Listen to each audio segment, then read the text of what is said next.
Hi there, welcome to The Defense. My name is Liza Torres. I am an IDET student with Texas A&M University Corpus Christi, and I'm going to take you on an overview of my journey in the IDET program.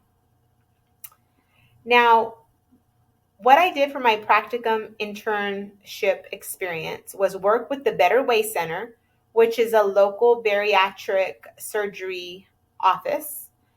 I worked with them to create a patient education course that focused on bariatric surgery, preparation, and recovery. And we'll dive more into that later.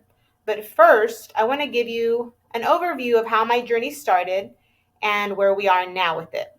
So, what brought me to the IDET program initially was my need to improve for my students. I'm currently an instructor at Del Mar College, and I felt that I was really falling short when it came to knowing a lot about technology. As a matter of fact, the only platform that I knew of to have a PowerPoint done was PowerPoint.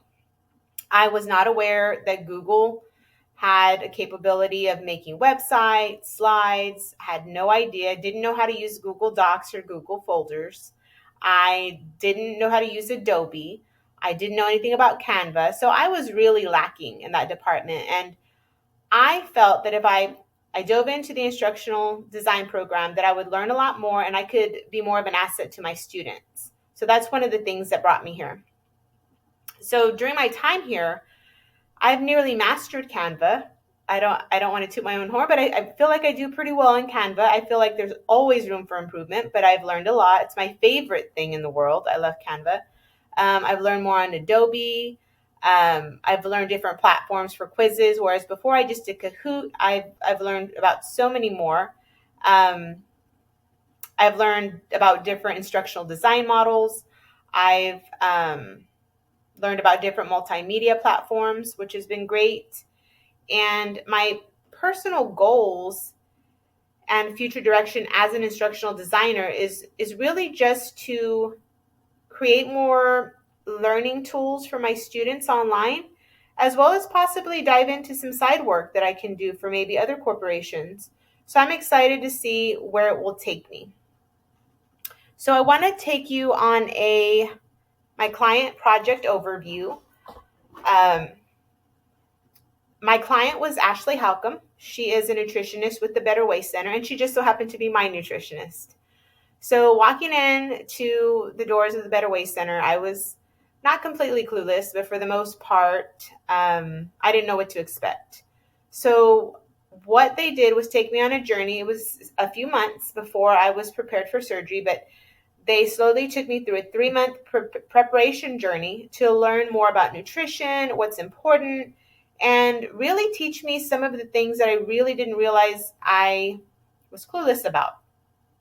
Um, Now, what I discovered initially is they really went with, they had lots of handouts. So I got a binder, I put all the handouts in my binder, and I would read through them religiously because I really wanted to understand how to be successful with bariatric surgery.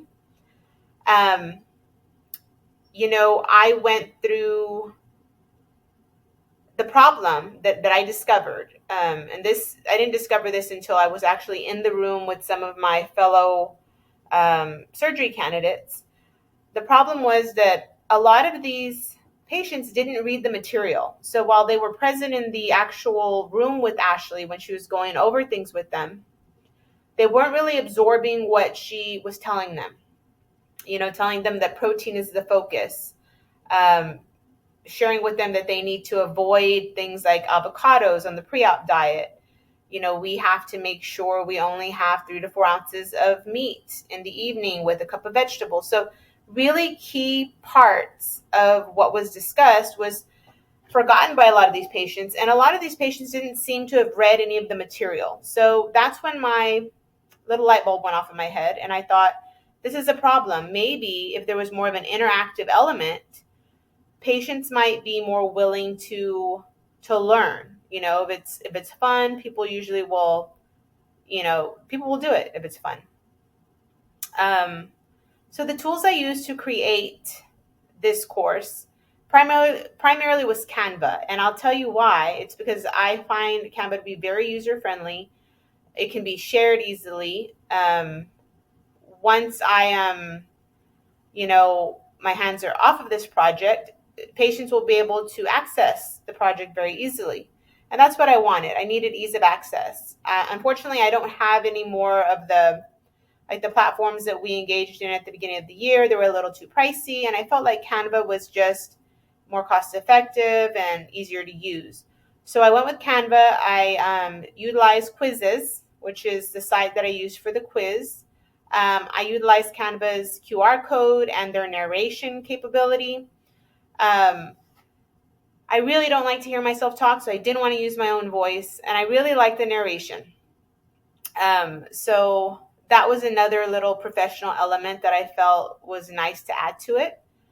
I went through a lot of phases during the entire time that I was working on this project. I went through the planning phase, the design phase, development, and then eventually implementation. So, as I've been going to my appointments post-op, I've been discussing these, the progress I have with the course with Ashley when she meets with me. So that's been nice. I have made adjustments as I've come along. I wasn't initially going to use a narration tool, but I felt that it would make it more sleek. I thought about adding an actual person on each slide, but I really wanted it to be more generalized, and I wanted it to seem like it was me who was narrating it. So I really just stuck to no face. That's why I decided to go that route. As far as my evaluation strategy, I wasn't initially going to use, the help of my students, but I decided to utilize their help because they're always willing to help for extra points. And it was nice to have feedback from students and the ease of use and if they learned anything from the actual course. So that was a really great experience. So things that really went well with the project, I felt was the design. So in the past, there were some times through my IDET journey that I fell short when it came to the document. And that, was really disappointing for me. There was a course in which I was the team lead and I fell short on the document, and it really was a lesson learned. So this time around, I really made sure that I designed that document to look really nice and to meet all of the requirements. I felt like organizing that document really helped me to organize the educational course itself. So that was nice.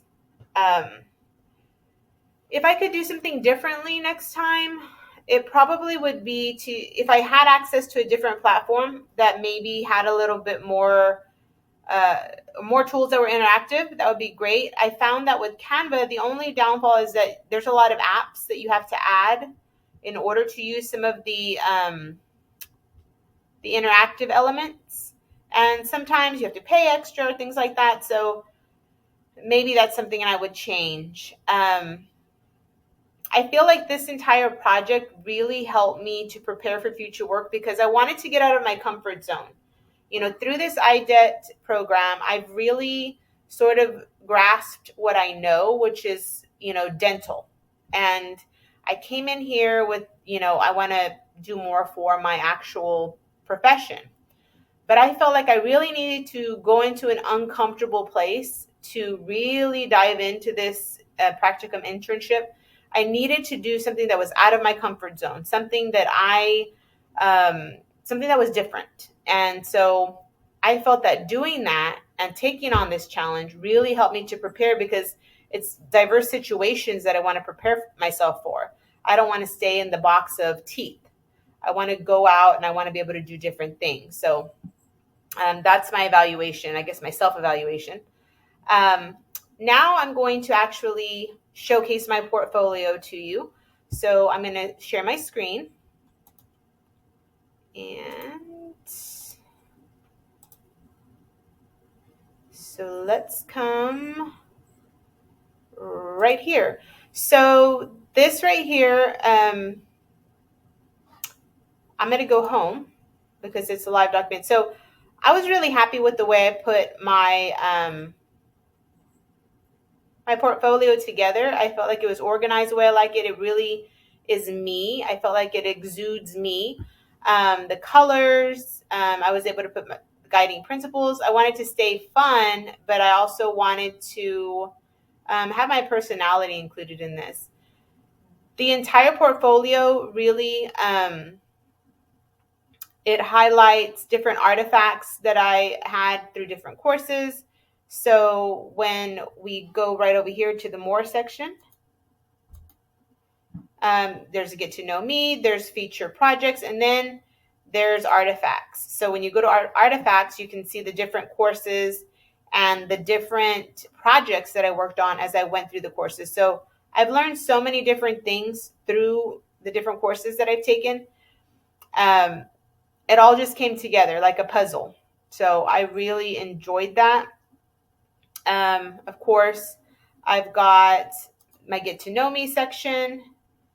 It really helped getting feedback from my classmates about, how to, embed things and how to make things more accessible.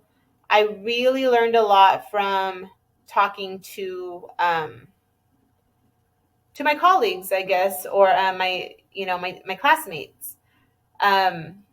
So this was really a fun way to showcase who I am, along with all the work that I've done.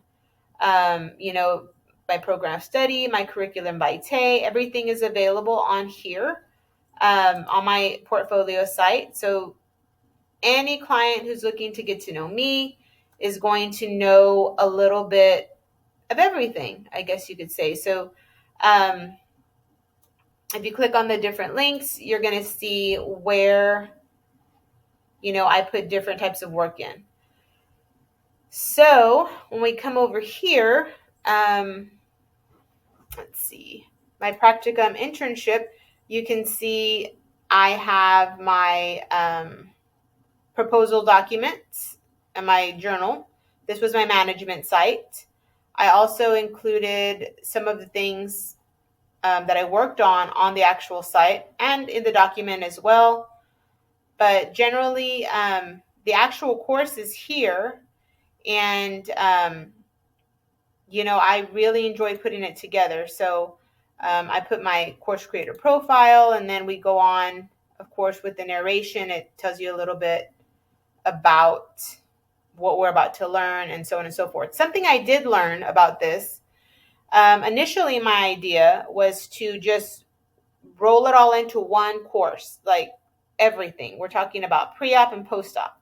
However, as I went along, I learned that while you're getting the same information post-op, it needs to be catered a little differently. So that would be an entirely different course for a post-op experience.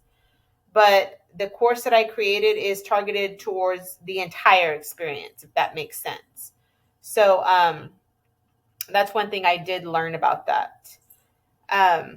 So that's a little bit of that. So I'm gonna stop sharing, and I'm gonna go back, and we're gonna talk about the scenario questions that I have. Let's see. So you had a couple of questions you want us to choose from, and you want us to explain our answers at the end of this defense video. So my first one, the first question that I chose was the corporate multimedia training. So in this scenario, I'm the project manager for a big multimedia training project for adult learners in a corporate setting. And I'd be working with a team of instructional designers, graphic designers, editors, video production, programmers, just a lot of really creative people in one space. And we all need to be on the same page. So to manage the actual design process, I'd go with something called SAM, and that is Successive Approximation Model for short, SAM. It's a flexible step-by-step approach where we build small pieces of the project, we test them out, and we get feedback and we adjust it along the way as we go. Now, I like the method because it keeps us moving forward, and it helps us catch any issues that we might be having early and correct them. So when it actually rolls out, we're going to have the desired outcome. We don't want to just wait to see if it works at the end. So this way we can take it step by step, and we'll be able to, really get the full picture. So for design consistency, I create a project style guide. This would include things like the color scheme, the fonts, the like how we're going to put the logos in, and the file naming rules, the layout templates, basically rules to make sure that everything looks and feels the same no matter where everybody is or what they're doing. So as a team, we're going to create it, and it needs to look like we're all in the room together creating it. Since the team is actually spread out across different locations, the way that I would probably have everybody interact, we'll probably kick off a meeting with Zoom or Teams so that we can make sure we're all on the same page, and just walk them through the style guide. And after that, I'd use something like Trello or Asana to keep track of tasks or who's responsible for what. Google Drive or SharePoint would hold all of the shared files for everyone. So we go to that one place, and everyone would have access to the most updated versions because it's a live document. To make sure that we're putting out quality work, I build some type of review steps like peer checks or feedback, just like a feedback round, just to make sure we catch any issues early and we keep the quality high through the entire process. So that's scenario one. So for scenario two, I chose the professional organizations for educational technologists. So in this scenario, I'm the technology coordinator for a large school district in West Texas, and I want to create a digital newsletter that highlights professional organizations and that might be helpful for the people working in educational technology. So there's 3 organizations that I would put into the newsletter. The first one is the International Society for Technology and Education, which is ISTE. That's what most educators know it as. This group is all about helping educators use technology effectively in the classrooms, which, that's where we've all sort of evolved to. They offer professional development certifications, and they have conferences every year. So you learn new things. They also create ISTE standards, which are guidelines that help teachers in schools integrate technology in meaningful ways.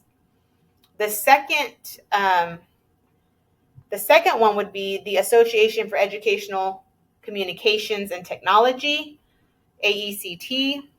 This one is more research focused, and it supports people who are into the academic and theoretical side of instructional design. They publish journals like Tech Trends, Educational Technology, Research and Development, and they also offer a lot of opportunities for networking and also to present different types of research. The third would be the Consortium for School Networking, COSN, C-O-S-N. And this organization is designed for school and district technology leaders. They focus on the big picture topics like cybersecurity, digital equity, how to build strong tech infrastructure in K through 12 schools. And they offer toolkits, reports, and professional certifications for tech administrators. But if I had to recommend one, it's going to be the most well-known one, which is ISTE, which is the International Society for Technology and Education. It's just really practical. I think a lot of A lot of schools are familiar with it, and a lot of educators are familiar with ISTE. Um, it's very active. It gives educators different tools that they can actually use right away. And I also like how they support both teachers and tech, like the tech leaders, so that it's sort of I guess it's user friendly, you could say. So there's value for everybody in the district when you're, looking at ISTE. So those are the answers to my defense questions. I thank you for your time. I hope you enjoy my bariatric education course. I really enjoyed putting it together. It was definitely a learning experience, and it did take me out of my comfort zone, which I'm happy it did, because staying in my comfort zone is never going to help me to grow. Enjoy your night.